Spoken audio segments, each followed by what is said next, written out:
Welcome back to Cure for the Common Game. Today, in deck number 577, we're going to talk about Illuna, the Apex of Wishes. Now, for two, a green, a blue, and a red, we get the 6/6 flying trample. Right there, that's good. I mean, I'll play it right now.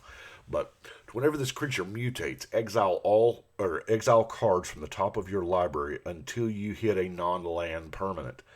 And you can put that card onto the battlefield or into your hand. So if it's one of those things that requires a cast trigger, you can actually get it to your hand if you just want to actually cast it. If not, you can just put it straight onto the battlefield. So obviously, with the Mutate Commanders, first we're going to fly through the Mutate cards because we have to trigger Mutate in order to get this free cast, right? Or free draw. So we're going to start with our various Mutate cards. The Mysterious Egg, I mean, it's just a good place to start, you know.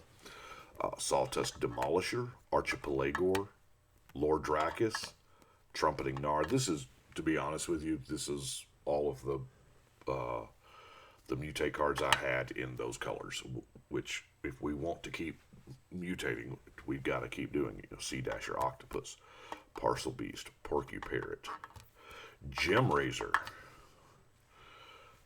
Destroya, also known as the Everquill Phoenix, Migratory Greathorn, Dreamtail Heron, Auspicious Starix, Cloud Piercer, and Pouncing Shore Shark.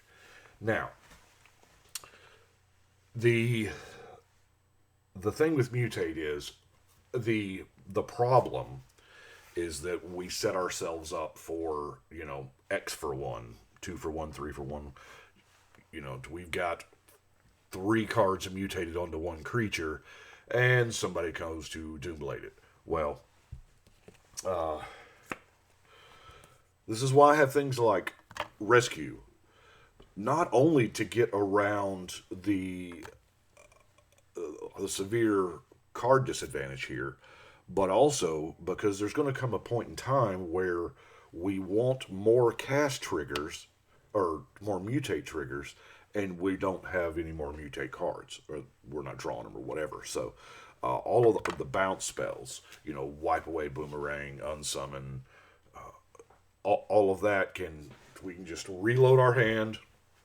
You know, we don't have to worry about it because we've got the tower if we want to do it at the end of somebody's turn.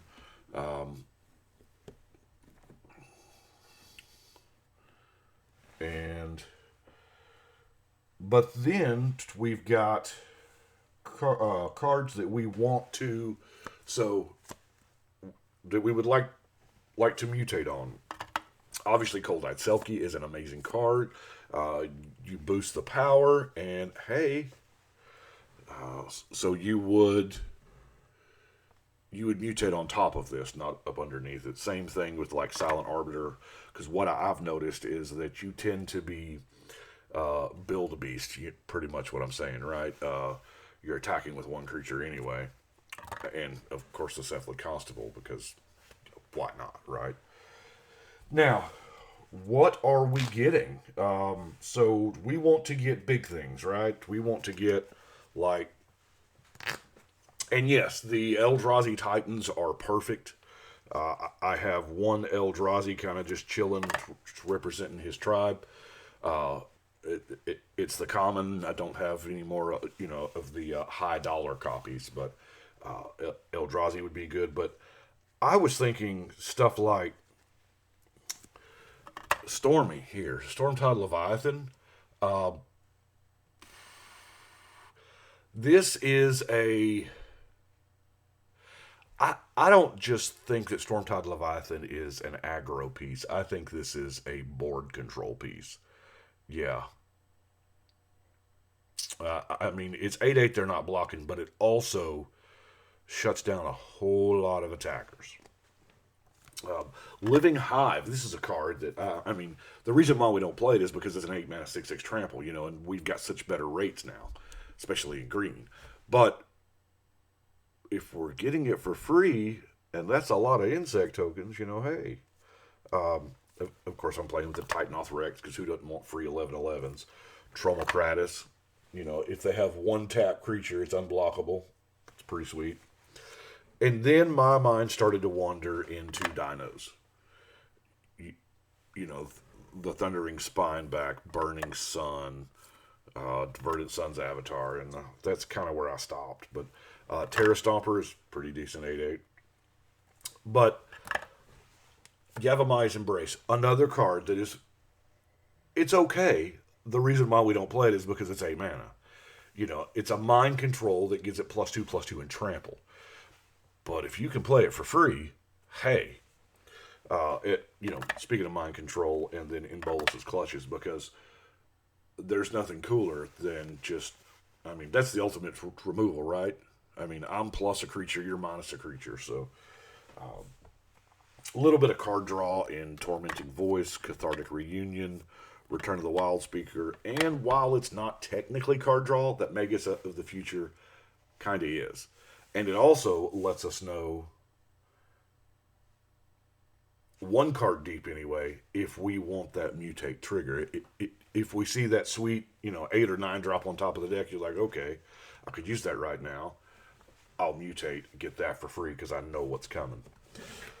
Let's look at our ramp, shall we? We have, spell-wise, we have Harrow, Cultivate, Thunderherd Migration Path. And then our rocks, of course, the Soul Ring, Star Compass, Arcane Signet, Commander Sphere, Ketria Crystal, Temur Banner, Simic, and Gruul Signets. Now, I found this. I say found it. I never really lost it. The Mage Slayer. Really good card, especially when you've got the big old single creature. As soon as you declare attackers, it's going to deal damage right then. And then they've got to worry about the actual attack. So, when you're building a beast, hey, that's pretty good. Now, I did put the Mythos of Illuna in there. I did it at first off because, it's her name, it's a possessive card, sure, why not? And then I read it and I was like, wow, this works. Temur Ascendancy. It's a great card. I really like my people having haste. And then, some card draw. Genesis Ultimatum. Looks beautiful in foil, but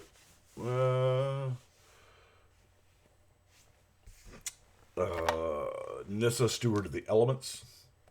Kind of good to, especially that Scry 2, set up that top deck. Removal-wise, we have, Hydroblast, Shiny Impetus, Acidic Slime. Acidic Slime is also not bad to mutate on top of. I mean, it's a Death Touch, right? Spell Pierce and Negate for, just those crazy things that target us. Hull Breach and Artifact Mutation. And then Back to Nature. Back to Nature does not get enough love. I love the fact that it doesn't target. We are getting enchantments all the time that have hexproof. There's a new 9 Lives that has hexproof. That's pretty good. But, yeah, destroy all enchantments. Certainly gets around it. Now we have our non-basic lands, of which we're 3 colors, so there's plenty of them. The Ketria Triome, Command Tower, Exotic Orchard, Highland Weald, Timber Gorge, Gruul Guildgate, Rugged Highlands, Cinder Glade, Woodland Streams, Simic Guildgate, Thornwood Falls, Yavimaya Coast, Swiftwater Cliffs, Izzet Guildgate, Izzet Boilerworks, Shivan Reef, Frontier, Baalvac, Evolving Wilds, Transguild Promenade. And the last card I want to talk about is Contested Cliffs. Did y'all notice, have you noticed how many mutate creatures are inherently beasts? I mean, in this deck, our commander is a beast itself if you mutate on, underneath it. But, wow. I kind of like it. I love finding those old weird cards like that seem to not have a home. But that is Illuna.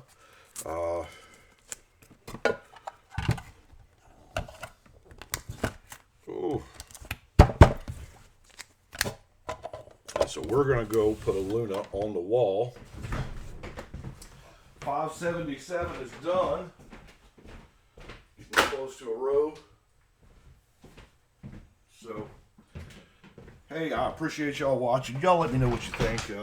I am getting ready to actually go to work now. So, it's crazy early in the morning. So, we're going to go to work. I appreciate you watching. Y'all let me know what you think. But right now, we're going to shuffle and cut.